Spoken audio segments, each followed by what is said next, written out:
Hello বন্ধুরা, কি অবস্থা? কেমন আছেন সবাই? তো যাই হোক, ফাইনালি মুক্তি পেয়েছে আপকামিং ইন্ডিয়ান হিন্দি ল্যাঙ্গুয়েজের action thriller film Sarzameen. Already সিনেমাটি জিও হটস্টারে রিলিজ হয়ে গেছে এবং আমি দেখেছি। তো চলুন দেখা যাক কেমন হয়েছে এই সিনেমাটি। In this movie lead role in Prithviraj role played by Vijay Menon, Kajol Devgan role played by Meher and Ibrahim Ali Khan role played by Harman starrer new movie এটি। তার সাথে আরো বহুত সারে সিনেমা রিলিজ হয়ে গেছে, বাট এই সিনেমার প্রতি অডিয়েন্সের এক্সপেকটেশন এতটা দেখা যাচ্ছে না। কেউ কি সিনেমার মধ্যে সেই পুরনো প্লট ইন্ডিয়া পাকিস্তান টেররিস্ট নিয়েই স্টোরি লাইন বিল্ড আপ করা হয়েছে?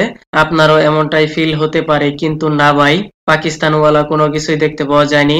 বাট সেইখানে বাপ বেটার ওয়ার জরুর দেখতে পাবেন, যেখানে role played by Vijay Menon as a army officer, কিন্তু তার ছেলে একদমই ভীতু ডরপোক, ইভেন ভালো মতো কথাও বলতে পারে না। এজন্য তার ছেলেকে নিয়ে অনেক হেজিটেট ফিল করে। হঠাৎ তার ছেলে 8 বছরের জন্য গায়েব হয়ে যায়। আবার যখন ফিরে আসে তখন বিজয় তার ছেলেকে বিশ্বাস করতে পারে না, কিউকি সে ফিরে আসার পর আতঙ্কবাদী হামলা হয়। ছেলে কি টেররিস্ট হয়ে গেল নাকি, তার প্রতি অনেক সন্দেহ হয়। ইটস নর্মাল, কিউকি সে একজন আর্মি অফিসার। সিনেমার স্টোরি লাইন এইভাবেই চলতে থাকে। সিনেমার ফার্স্ট পার্টে বাপ বেটার হার্ড রোল দেখতে পাওয়া যায়, হয়তো আপনার এনিমাল সিনেমার মতো ফিল হতে পারে। যাই হোক, ইব্রাহিম আলী খান তার অ্যাক্টিং, তার পার্সোনালিটি, এগ্রেসিভ রোল একদম পারফেক্ট প্লে করেছে। তার সাথে আর্মি অফিসার বিজয়, তার অ্যাক্টিং, পার্সোনালিটি, কোয়ালিটি, দেশভক্তি, প্যাট্রিয়টিজম ভরপুর দেখতে পাওয়া গেছে। ইভেন বলা হয়েছে তার দেশ first priority and then family.